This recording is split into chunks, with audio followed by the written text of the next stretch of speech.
কিছুদিন আগে একটা বিয়ে বাড়িতে গেছিলাম, সেখানে কাকিমা বলছে, আরে ওই লুচি কে ভাজবে, তেল তো শেষ, এখন আমি কি করে লুচি ভাজবো? তখন মামা বলছে তেল শেষ মানে? আমি তো ক্যামেরার মধ্যে ঢুকিয়ে মুখ ঢুকিয়ে দেখলাম তেল তো অর্ধেক ছিল। পিসি বলছে, ও তুই তাহলে মুখ ঢুকিয়ে তেল মাপিস তাই না? তাই তো গোপে দেখছি তেল লেগে আছি। বরের বন্ধু বলছে, দাঁড়া দাঁড়া, আমি দোকান থেকে তেল আনবো, কিন্তু টাকা কে দেবে? বড় বাবা বলছে, হায় হায়, এখন আমার এই বিয়েতে সব টাকা গেছে গো, এখন তেলের জন্য যদি পয়সা দিতে হয় তাহলে বরপক্ষে ট্রেন ভাড়া কে দেবে?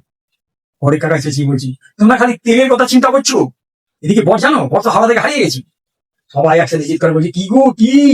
মেয়ের ভাই বলছে, বর হারায়নি, হা হা মজা করলাম, আমার মোবাইলের চার্জ তো সে, তাই হোয়াটসঅ্যাপে লাস্ট সিনটা দেখাচ্ছে না।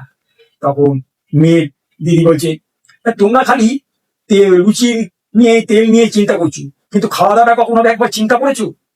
তখন বিশাল সাহেব বলছে, দেখো তোমরা না এই লুচি নিয়ে ভাবছো, আরে বাবা মুড়িয়া ছাড়া দিয়ে ছাড়ো না, কলকাতা সব বিয়েতে এখন ট্রেন। কাকিমা তখন লাস্টে রেগে বলছে, শোনো, মুড়িয়ে যদি এই বিয়ে বাড়ি সারতে হয় তবে এটা বিয়ে বাড়ি নয়, এটা পিকনিক হয়ে যাবে।